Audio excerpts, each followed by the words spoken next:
बिस्मिल्लाहिर्रहमानिर्रहीम। नाज़रीन अस्सलाम वालेकुम। मैं हूं आपका मेज़बान साबिर शाकिर फाकदार हुकूमत इस्लामाबाद से कुछ ताज़ा तरीन इत्तलात, एक खबर इस्लामाबाद से और एक खबर लाहौर से, क्योंकि खबरें तो बहुत ज़्यादा हैं लेकिन फ़िलहाल दो बड़ी खबरें आपके सामने शेयर करूँगा। सुप्रीम कोर्ट ऑफ पाकिस्तान में क्या हुआ वो नंबर 2 पे खबर है, लेकिन पहली खबर जो है वो बहुत ही दर्दनाक है और वाक़तन दर्दनाक है। रोना आ रहा है, आप देख नहीं सकते। और वो है मियाँ इबाद फ़ारूक, उनके बेटे की, मासूम नन्हे से बच्चे की। और मियाँ इबाद फ़ारूक बिल्कुल उन्होंने जुर्म किया होगा और उन्होंने जुर्म किया है, उनको अदालत के सामने पेश करें, उनको सज़ा दें, अदालत के रहम करम पे छोड़ें। अदालत फ़ैसला करेगी कि उनका मुस्तकबिल क्या है। जो गवाहियाँ हैं, जो विटनेस हैं, वो सामने लाएँ और इंसदादी दहशतगर्दी की अदालत में, फ़ौजी अदालतों में मुकदमा नहीं चलता, इंसदादी दहशतगर्दी की अदालत में लेके आएँ, वहाँ से उनके सबूत रखें और सबूत सामने रखें अदालत के सामने, गवाहान लेके आएँ, विटनेस लेके आएँ और मामला ख़त्म करें। लेकिन जो इस दौरान हुआ सुप्रीम कोर्ट ऑफ पाकिस्तान में, वो केसेस पेंडिंग पड़े हैं और चीफ जस्टिस उमरता बंदयाल साहब अपने घर रुखसत हो चुके हैं। चीफ जस्टिस काजी फाइज़ साहब आ चुके हैं। आज उन्होंने बहुत बड़ी समाअत की और टीवी चैनल्स पे लाइव दिखाई गई और वो पिछला वीलॉग सुन लीजिएगा, उसमें बहुत सारी मैं डिटेल्स बता चुका हूँ और उसका नतीजा क्या निकला वो बाद में बताता हूँ। लेकिन पहले मियाँ इबाद फ़ारूक के बेटे की बात करते हैं। इंतहाई नन्ना मुन्ना मासूम आदमी, मासूम फरिश्ता। ज़ाहिर है वो किसी जुर्म में मुलव्वस नहीं, उसको कुछ पता नहीं है। उसको सिर्फ ये पता है कि उनके घर में बार बार पुलिस आई, बार बार रेड हुआ, उनकी वालदा को तंग किया गया, उनकी फैमिली को तंग किया गया, उसके बेटे को, बाप को ले गए। दादी अम्मा जो है वो फरियादें करती रही और हॉस्पिटल में बच्चा एडमिट हुआ, वो जहनी मरीज़ हो गया और जहनी तवाज़ुन खो बैठा। और उसके बाद ज़रूरत थी उसको अपने बाप की, वो उसके बाप के साथ मिलवा दिया जाता तो कोई क़यामत नहीं आनी थी।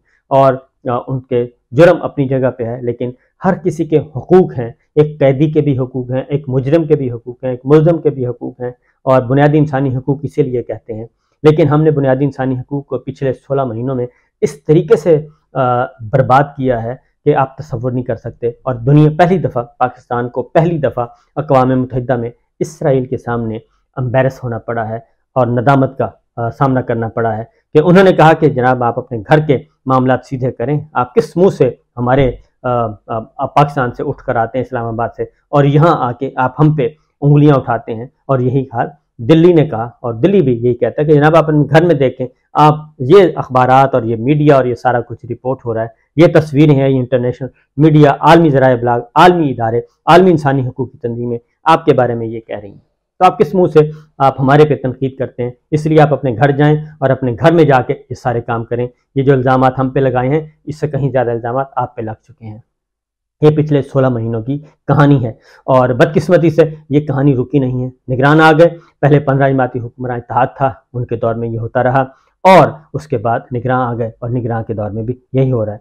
वो बच्चा था और बच्चा चला गया और वो उसकी लाश जो है वो फरियाद कर रही है। वो चला गया, अल्लाह ताला की अदालत में चला गया, अपना मुकदमा लेके अल्लाह ताला की अदालत में जाएगा, अल्लाह के हुजूर पेश होगा। उसे बताने की भी ज़रूरत नहीं होगी, उसे अपना मुकदमा बयान करने की ज़रूरत नहीं होगी। वो चलता फिरता एक FIR है और वो अल्लाह के हुजूर जाएगा तो ये मुकदमा ऑलरेडी वहाँ पे सुना जा चुका है, ये टेकअप होगा। और अल्लाह ताला फिर ये नहीं करते कि वो एक ड्रामा करने की ज़रूरत नहीं है। वो फिर उसकी जो लाठी है वो बेआवाज़ होती है और जो लाठी उसकी आती है और जुल्म अल्लाह ताला को जो है वो किसी भी सूरत में, किसी भी शक्ल में पसंद नहीं है। इवन अगर कोई जुर्म करता है, मुजरिम है, तो उसको भी अल्लाह ताला ने सज़ा देने का एक तरीक़ाकार मुतय्यन किया हुआ है। उस तरीक़ाकार से हट के आप कोई सज़ा नहीं दे सकते और अगर उस तरीक़ेकार से हटेंगे जो अल्लाह ताला ने तय किया हुआ है, जो हमारे आइन ने तय किया है, कॉन्स्टिट्यूशन ने किया हुआ है, जो हमारे अदालती निज़ाम है, उससे हट कर करेंगे, वो जुल्म है और वो गैर आइनी भी है, गैर कानूनी भी है। और सब कुछ माफ़ हो सकता है लेकिन जुल्म और फसाद फिल अर्ज़ ये माफ़ नहीं हो सकता। हमें कोई दिलचस्पी नहीं है कि 9 मई में कौन कौन वाक़यात में मुलव्वस थे और उनको क्या करना चाहिए, उनको सज़ाएँ देनी चाहिए, उनको अदालतों में लाना चाहिए, अदालतों के सामने पेश करना चाहिए, अदालतों के रहम करम पे छोड़ना चाहिए। गवाहान आप पेश करें, प्रोसिक्यूटर का काम है मुकदमा पेश करना, अदालतों का काम है सज़ा सुनाना, दैट्स इट, इससे अलावा कुछ नहीं है। लेकिन उनको 4-4 माह से, 5-5 माह से, और उसमें ख़वातीन भी हैं, एक-एक नाम लेने की ज़रूरत नहीं है, ख़वातीन भी हैं, बच्चे भी हैं, बूढ़े भी हैं, बुज़ुर्ग भी हैं, सब के सब वो मौजूद हैं और उनको रखा हुआ है। और ये कैसा 9 मई था कि जनाब जो जो प्रेस कॉन्फ्रेंस करता गया वो इनोसेंट करार पाया, उनको प्रोटोकॉल मिले, उनको सब कुछ मिला और उनको तहफ़्फ़ुज़ भी दिया गया। जिसने प्रेस कॉन्फ्रेंस की, ये कैसा 9 मई है, जो 9 मई की मजम्मत करे, जो सियासी जमात से अलहदगी का ऐलान करे, जो उसके बाद दूसरे कैंप में चला जाए, वो बहुत अच्छा करार पाया। और जो ऐसा नहीं कर रहा वो सारे का सारा सब के सब जो हैं वो ज़ेर अताब हैं, बल्कि एक अजाब उन पे मुसल्लत किया हुआ है। 15,000 सियासी कैदी, ये कहाँ का इंसाफ है।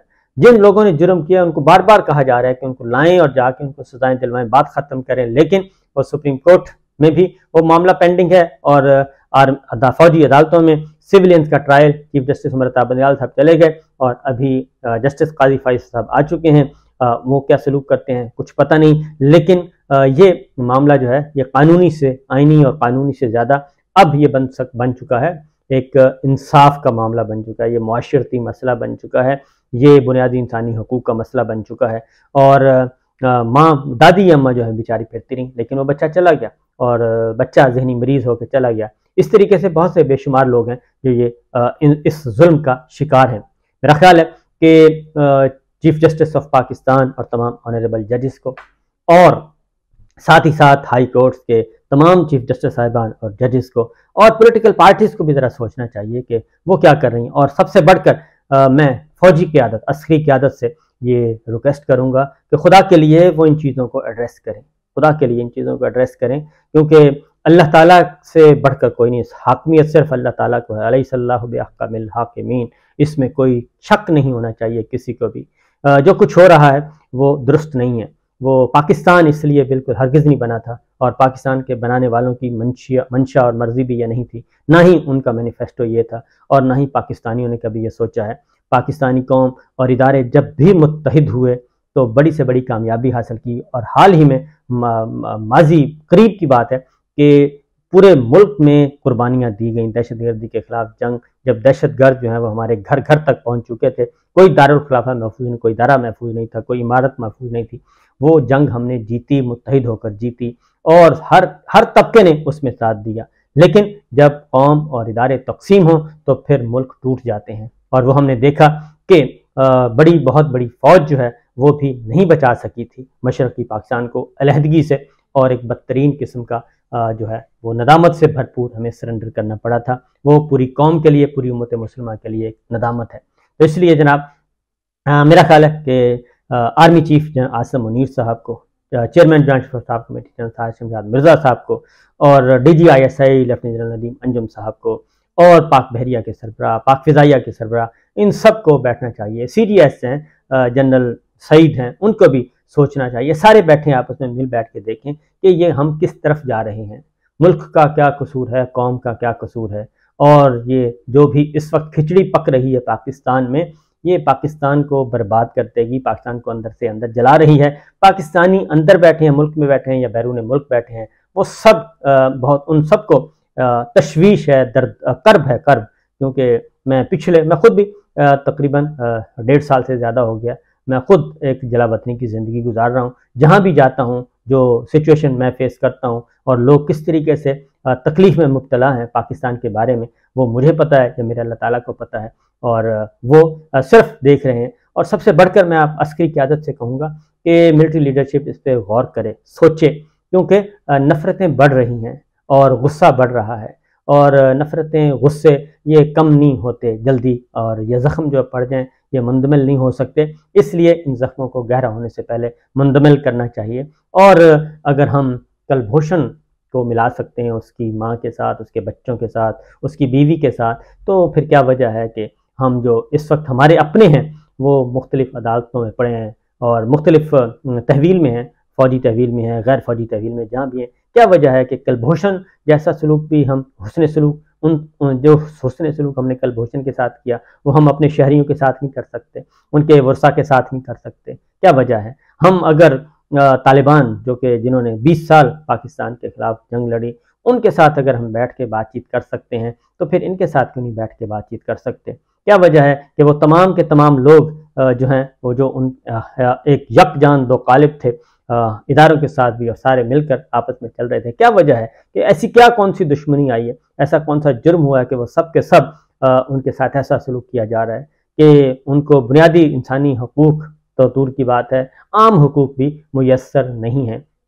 तो इसलिए जनाब मैं बार बार ये रिक्वेस्ट कर रहा हूँ फ़ौजी क़यादत से, अस्करी क़यादत से, खुदा के लिए इसको देखें। और ऐसे लोग जो कि अपने जनरल बाजवा जो कुछ करके गए हैं, जनरल बाजवा के किए हुए इक़दामात को आप ओन मत करें, बिल्कुल मत करें, क्योंकि जनरल कियानी साहब थे, उनके विज़डम से फ़ायदा उठाएं।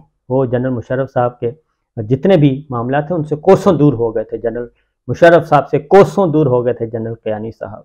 और उन्होंने पीछे मुड़कर नहीं देखा कि पिछले 9 साल में जो कुछ हुआ है, या उन्होंने किसी को लाइबिलिटी नहीं बनाया था, और जनरल मुशर्रफ साहब के फैसलों को उन्होंने ओन नहीं किया था, उससे डिसएसोसिएट किया था, डिसओन उनसे किया था, और आगे बढ़ने की कोशिश की थी, और आगे फिर बढ़े, और बढ़कर जनरल कियानी साहब, जनरल राहील शरीफ साहब, वो सब उन्होंने जो किया। और जनरल बाजवा साहब के भी पहले 3 साल जो है वो ठीक थे, लेकिन जब वो एक्सटेंशन का खुमार उनके दिमाग में आया, तो उस एक्सटेंशन के खुमार ने, और एक्सटेंशन और फिर कंटिन्यूटी और ताहयात जो है वो फिर चीफ ऑफ डिफेंस स्टाफ और पता नहीं क्या क्या कुछ सोचा गया, और ड्राइंग रूम में बैठ के जो तबाहियाँ की गई, वो सारी की सारी उनसे डिसएसोसिएट हो जाएं खुदा के लिए, और डिसएसोसिएट होके अपना नया सफ़र शुरू करें। और जनरल कियानी साहब को देख लें, जनरल राहील शरीफ साहब को देख लें, वो अपना जनरल कियानी साहब को 6 साल रहे हैं, वो बच बचा के वो निकल गए, और उन्होंने एक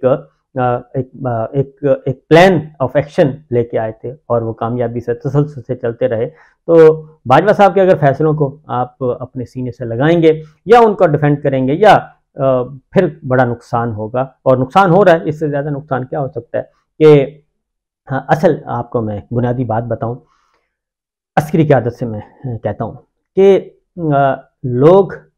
लोग हरफ़े आखिर समझते थे, अस्करी लीडरशिप की बात को हरफ़े आखिर समझते थे, और वो समझते थे कि तमाम मसाइल का हल यहीं से है, और वो समझते थे कि तमाम, अभी भी वो समझते हैं, वो उनके इस मान को आप गौर फरमाएं, उनका ये मान ना तोड़ें। अगर ये मान टूट गया तो फिर कुछ भी नहीं बचेगा, क्योंकि वो समझते थे कि यही एक इदारा है जो मुहाफिज है हर तरह के मामलात का, कौमी सलामती का, सब कुछ। तो इस मान को टूटने से बचाएं। ये मान टूटा था 71 में ये मान टूट गया था, और मशरकी पाकिस्तान में ये टूटा, और उसका नतीजा हमने बहुत भयानक देखा, और उम्मत मुस्लिमा की तारीख की बदतरीन सरेंडर हमने देखा। इसलिए इस टूटते हुए मान को बचाएं और वापस आ जाएं, सब मिलकर बैठें। कलभूषण जैसा, कलभूषण ये सारे मैं बता चुका हूँ, इतने बड़े बड़े हम बलोच जो हैं, जो जिन्होंने हथियार उठाए हुए हैं, जिनको हम अस्करियत दहशतगर्द कहते हैं, उनसे हम बात करने के लिए तैयार हैं, और वो सब कुछ हो रहा है। तो ये क्या इतना बड़ा, तो मेरा ख्याल है कि ऐसा कुछ नहीं हुआ। तो बेहतर है कि सारी चीज़ों को एड्रेस किया जाए। जो जेलों में पड़े हैं लोग, इनकी फैमिलीज़ हैं, आगे फैमिलीज़ हैं, लोग हज़ारों सैकड़ों लोग जो हैं वो बेघर अपने छुप के बैठे हैं, रूपोश हैं। ये कब तक सिलसिला चलता रहेगा? तो इसलिए जनाब बहुत ज़रूरी है ये बातें हैं, सोचें ज़रा। मेरा ख्याल है कि सोच लेना चाहिए, बहुत हो गया है। अल्लाह ताला को जुल्म पसंद नहीं है, और ये किसी भी सूरत में पसंद नहीं है, किसी भी शक्ल में पसंद नहीं है। और ये जो कुछ हो रहा है ये जुल्म है, इससे अलावा कुछ नहीं है। और ये ताकत, आपको मालूम है कि ताकत और हाकमियत सिर्फ अल्लाह ताला की है, और किब्रियाई सिर्फ अल्लाह ताला की है। कोई तकब्बुर, गुरूर, घुमंड, बुग़्ज़, अनाद, ये अल्लाह ताला के इंसाफ के सामने ज़ीरो, हेच हैं, काबिल नफ़रत हैं ये चीज़ें। तो गौर करना चाहिए। दूसरी जानिब बातें, जो आज का केस था जी, सुप्रीम कोर्ट ऑफ पाकिस्तान, पूरा बेंच बैठा, फुल कोर्ट बैठी, और सारा दिन समातें हुई, और 2-3 सेशन हुए, पूरी दुनिया ने देखा, टीवी पे कवरेज होती रही। पिछला व्लॉग जरूर सुन लीजिएगा, मैं सारी बातें बता चुका हूँ। कंक्लूड जो हुआ वो हुआ इस बात पे कि तमाम अटॉर्नी जनरल, पहला सेशन हो चुका है, अटॉर्नी जनरल अपने आर्गूमेंट्स दे चुके हैं, वकला अपने आर्गूमेंट्स दे चुके हैं, लेकिन 21 सवाल जो हैं वो फ्रेम किए गए हैं। 21-22 सवालों का जवाब जो है वो फुल कोर्ट ने कहा है, जो दरख्वास्त गुजार वकील हैं, इम्तियाज सिद्दीकी साहब हैं, भंडारी साहब हैं, और इम्तियाज सिद्दीकी साहब हैं, ख्वाजा तारिक रहीम साहब हैं, इकराम चौधरी साहब हैं, ये सब के आबद जुबैरी साहब हैं, इन सब ने को एक दिया हुआ है, पाकिस्तान बार काउंसिल है, इन सब के सामने 22-24 सवाल रखे हैं दरखास्त गुजारों के, और उन्हें कहा कि इन सवालों के जवाब आप तहरीरी तौर पे सबमिट करवा दें 25 सितंबर तक। और उसके बाद फिर 3 अक्टूबर को दोबारा समाअत होगी और फिर फर्दर आगे बढ़ा जाएगा। नए अब मामूल के मुताबिक काम शुरू हो चुका है, 5 बेंच तश्कील दिए जा चुके हैं। तो चीफ जस्टिस काजी फाइज साहब ने कहा है कि मैं अपने सीनियर्स के साथ, दोनों सीनियर्स जो हैं, यानी कि अपने सीनियर्स के साथ नहीं, सुप्रीम कोर्ट के सीनियर जजेस सरदार तारक मसूद और एजाजुल एहसन साहब, जस्टिस एजाजुल एहसन साहब, दोनों को के साथ में मिलकर आगे बढ़ूंगा। और उन्होंने कोर्ट रूम में भी ये आज बहुत अच्छा उन्होंने गेस्चर दिया कि वो उनसे गुफ्तगू करके कोर्ट ऑर्डर, जो ऑर्डर ऑफ द डे भी ओपन कोर्ट में लिखवाया और सारी बातें हुई। तो 22 सवालों के जवाब मांगे गए हैं और बाकी डिटेल्स इंशाल्लाह अगले मैं व्लॉग में बताऊंगा। फिलहाल इतना ही, इजाज़त दीजिए, अल्लाह हाफिज़।